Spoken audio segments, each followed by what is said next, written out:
Hello, मी जया स्वागत करते तुमचं आणखीन एका नवीन व्हिडिओ व्लॉगमध्ये। तर कसे आहात तुम्ही सर्व? अपेक्षा करते की तुम्ही पण मस्त आणि मजेत असाल। आणि बघा, आजच्या व्हिडिओची सुरुवात सकाळच्या चहापासून सुरुवात केली, अगदी सकाळपासून सुरुवात केली। चला तुम्ही पण या चहा घ्यायला, आम्ही पण चहा घेतो। आजच्या व्हिडिओमध्ये ना रोजचीच कामं आहे, पण ती देखील छान इंटरेस्टिंग पद्धतीने कसं करायचं तेच मी तुमच्यासोबत शेअर करणार आहे। बऱ्याचदा काय होतं, आपल्याला कामांचा कंटाळा येतो किंवा रोज तीच कामं करून कंटाळा येतो। मग अशा वेळेस काय करायचं, कामांचं छान नियोजन करायचं आणि आहे त्या कामामध्ये आपण देखील खुश कसं राहायचं आणि आपली रोजची कामं पटपट कशी आवरता येईल याची काळजी घ्यायची। म्हणजे दिवसातला एखादा तास किंवा 2 तास तरी आपल्याला आपला टाइम भेटेल, त्यामुळे कामाचं छान असं नियोजन करून घ्यायचं।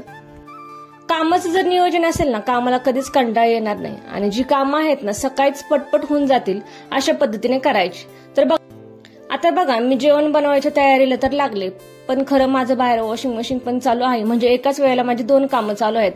बऱ्याचदा काय होतं बघा, आपण मशीन लावतो पण मशीनवर टाइम सेट करून ते अर्धा तास, पाऊण तास किंवा 1 तासच देखील टाइम आपण सेट करतो। तेवढ्या वेळामध्ये रिकामं बसून काय करायचं, म्हणून जेव्हा आपण जेवण वगैरे बनवायची तयारी लागतो किंवा इतर आपण कुठलंही काम करूया त्याच्यासोबत साइड बाय साइड मशीनचं देखील काम होऊन जातं। म्हणजे काय होतं बघा, मशीन आपल्याला फक्त लावून द्यायचं राहते आणि डायरेक्ट मशीन झाल्याच्या नंतर कपडे वाळत घालायचे राहतात, त्यामुळे एक काम तर आपलं होऊन जातं आणि जो आपला मशीनचा अर्धा पाऊण तास किंवा 1 तास आहे तो टाइम वाचतो। कणिक भिजत घातलं आणि लगेचच भाजीच्या तयारीला लागली। आणि बघा, बऱ्याचदा आपण काय करतो, कणिक भिजत घातल्याच्या नंतर 10-15 मिनिटं थोडीशी कणिक भिजून देतो, तोपर्यंत आपला इकडे तिकडे टाइमपास होतो। तो करण्यापेक्षा इतर तुमची जे काही कामं असेल, भांडी असेल किंवा घर झाडून घेणं, पुसून घेणं, काय का होईना कामं जे असेल ना, किंवा भाजी वगैरे करणं असेल तर ती कामं करून घ्यायची। घरातली कामं आपल्यालाच करायला लागतात, आपल्या मदतीला कोण येत नाही। त्यापेक्षा आपल्यालाच आपली कामं कशी पटपट होईल याची जर आपण काळजी घेतली ना, तर खरंच आपला असा टाइम आपल्याला भेटेल आणि आपला दिवस देखील छान जाईल, कामं देखील पटपट होतील। तर बघा, एका साईडला माझी भाजीचा गॅस चालू आहे, एका साईडला मुलांना मॅगी देखील शिजवायला टाकली आणि बघा एका साईडला लगेच चपाती बनवून घेत आहे। अशा पद्धतीने अगदी तुमच्याकडे 3 शेगडीचा गॅस जर असेल ना, तर तुम्ही तो 3ही यूज करून पटपट आपली कामं एकाच वेळेला पूर्ण होतील। आता बघा, चपाती होईपर्यंत माझी भाजी होईल, मॅगी देखील होईल आणि कपडे देखील वॉश करून होतील। घरातली कामं म्हटलं की बायकांची न सुटणारी घरातली कामं असतात। अगदी रोज म्हणजे रोज सकाळ संध्याकाळ किंवा 3 टाइम म्हटलं तरी आपल्याला तीच कामं करायला लागतात। आपण अगदी पाहुण्यांच्या घरी गेलो किंवा माहेरी गेलो, सासरी गेलो तरी देखील आपल्याला कामं करावीच लागतात, कुठं आपल्याला आराम असं भेटत नाही। चला असं आता काय करणार, कामं तर करावीच लागतात। तर बघा, चपाती देखील छान फुगत आहे आणि कालच दळून आणलं आणि गहू देखील नवीनच आहे, त्यामुळे मला काय एवढा अनुभव नव्हता। म्हणजे काही गहू चांगले निघतात, काही खराब निघतात, पण मस्त गहू होते, छान चपात्या फुगतात। अगदी 10-15 मिनिटच झाली कणिक भिजवून आणि लगेचच चपाती बनवायला लागलं, तर छान असं चपाती फुगत होत्या। तर या ठिकाणी चपाती देखील झाली माझी, भाजी झाली, मॅगी देखील झाली। आता पटपट असं सर्व काढून घेते। माझी आंघोळ झाली, जेवण देखील बनवून झालं आणि त्यानंतर बघा, वेदिका आत्ता उठलीये आणि उठल्याच्या नंतर बघा तिला कॅमेरा ऑन दिसला आणि तिचे लगेच नाटक चालू झालेत। मुलांचं असंच असते बघा, काही ना काही त्यांची ऍक्टिव्हिटी चालूच असतात, काही ना काही नाटकं नवीन रोज शिकतच असतात। सर्व जेवण व्यवस्थित असं काढून घेतलं आणि भांडी आहे ती लगेच घासण्यासाठी साईडला घेतली। तर बघा, आज छान वांग्या बटाट्याची मिक्स भाजी बनवली आणि छान भाजीला तरी देखील आलेली आहे, मस्त भाजी झाली होती। तर मॅगी देखील झाली मुलांना आणि माझी चपाती देखील या ठिकाणी बनवून तयार आहे। जेवण वगैरे बनवून झाल्याच्या नंतर ना मी लगेच तेलाचा डब्बा, मसाल्याचा डब्बा, मीठ वगैरे जे ठेवते आणि चपातीचा सुक्या पिठाचा डबा वगैरे ते लगेचच पुसून घेत असते। काय होतं, रोजचे रोज पुसलं ना तर जास्त घासाचा देखील त्रास होत नाही आणि एवढी धूळ येते ना बाहेरून, तर लगेच म्हणजे दरवाजा समोरच आहे गॅलरीचा आणि तिथनं खूप धूळ येते आतमध्ये, खूप खराब होतात। मग रोजच्या रोज पुसून घेते आणि जास्त खराब देखील होत नाही पुसल्यामुळे। जेव्हा मला डीप क्लिनिंग करायची असते ना, त्यावेळेस रोज असं छान पुसून घेतल्यामुळे ना जास्त घासाचा त्रास होत नाही, कारण रोजच आपण छान क्लीन केलं ना तर एकदम असं प्रेशर येत नाही आपल्याला सर्व कामं आवरायची। त्यामुळे वेळच्या वेळेला छान असं क्लीन करून घ्यायचं, म्हणजे तीच कामं आपल्याला परत करायला देखील लागतात, पण जास्त वेळ जात नाही। आता या ठिकाणी बघा, किचन ओट्यावरची जेवढी स्वयंपाक बनवण्याची भांडे आणि जे काही भाजी वगैरे मी काढून घेतले ते सर्व भांडे, पोलपट लाटणं सर्व मी या ठिकाणी घासायला घेतलं।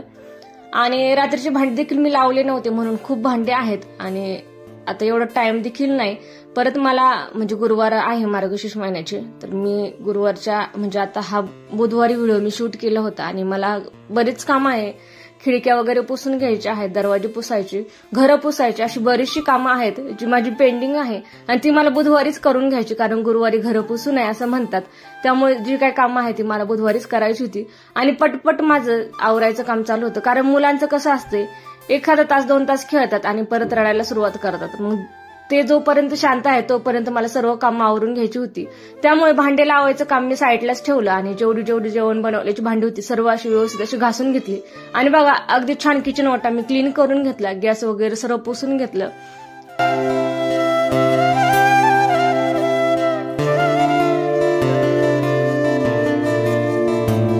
आज ना तुमच्यासोबत छान अशी वांग्याची रेसिपी मी शेअर करणार आहे. भरलं वांगा आपण म्हणतो बघा त्याला, तर खूप छान होते आणि तुम्ही एकदा त्या पद्धतीने करून बघा, तुम्हाला नक्कीच आवडेल. तर या ठिकाणी बघा लायटर माझं खराब झालं म्हणून काडीच्या पिठीचाच मी वापर केला. तर गॅस आधी ऑन करून घेतला, तवा गरम करायला ठेवला आणि त्यावर बघा जास्त खोबरं घालायचं म्हणजे खूप छान चव येते वांग्याच्या भाजीला. तर खोबरं मी छान असं भाजून घेतलं आणि भाजल्याच्या नंतर लगेच काढून घेते. जास्त देखील काळपट असं भाजून नाही घ्यायचं. आणि बघा ओल्या खोबऱ्याचा नाही वापर करायचा, सुकलेलं खोबरं घ्यायचं म्हणजे खूप छान चव येते. आणि शेंगदाणे माझे आधीच भाजले होते पण छान त्यांना कडकपणा यावा म्हणून परत आणि एकदा भाजून घेतले. आणि तुम्ही जर धना पावडर टाकत असेल तर ती न टाकता तुम्ही धने टाका, खूप छान अशी टेस्ट येते भाजीला. तर बघा थोडेसे अगदी 2 चमचे धने घेतले मी आणि ते देखील छान असे भाजून घेतले. आणि या ठिकाणी बघा हिरवी मिरची, अद्रक आणि लसूण ते देखील आपल्याला भाजून घ्यायचं आहे. अगदीच जास्त भाजायचं नाही, नॉर्मल असं भाजून घ्यायचं. तर मिरच्या या ठिकाणी मी कमी घातल्या कारण आपल्याला मसाले देखील सुके घालायचे आहे त्यामध्ये, त्यामुळे 3च मिरच्या घातल्या. आणि बघा कोथिंबीर घालायची, कोथिंबीरीमुळे तर खूप छानच टेस्ट येते. आणि हे सर्व आपल्याला मिक्सरमधून बारीक करून घ्यायचं. मिक्सरमध्ये बारीक करत असताना ना पाण्याचा अजिबात वापर करायचा नाही, कारण लसणामुळे आणि हिरव्या मिरच्यांमुळे ते ऑटोमॅटिक त्यांना चिकटपणा येईल आणि ओलसर ते मसाला आपला तयार होतो. त्यामुळे पाणी घालायचं नाही, सुक्कच वाटून घ्यायचं. आणि बघा या ठिकाणी मी अर्धा चमचा हळद, 1 चमचा लाल मिरची पावडर आणि मला ना कांदा लसूण चटणी भाजीमध्ये खूप जास्त आवडते, खूप छान तरी आणि टेस्ट येते. त्यामुळे मोठे 2 चमचे मी कांदा लसूण चटणी घातली आणि मिक्सरच्या भांड्यामध्ये थोडंसं पाणी घालून अगदी थोडंसं पाणी मी यामध्ये घातलं आणि छान असं मिक्स करून घेत आहे. म्हणजे वाटण ओलं होईल आणि छान आपल्याला वांग्यामध्ये भरता येईल एवढ्याच पद्धतीने अगदी 1-2 चमचे पाणी घालायचं. जास्त पातळ करायचं नाही, जास्त पातळ जर केलं तर आपल्याला वांग्यामध्ये घालता येणार नाही व्यवस्थित वाटण. आणि बघा या ठिकाणी मी पहिलंच वांग घेतलं, कट केला आणि बघा खराब निघालं. आणि बऱ्याच जास्तच होतं बघा, आपल्याला नजर चुकी नाही किंवा आपल्याला कळत न कळत वांगे आपण पटपट चिरतो आणि एखाद्या वेळेस खराब निघतं.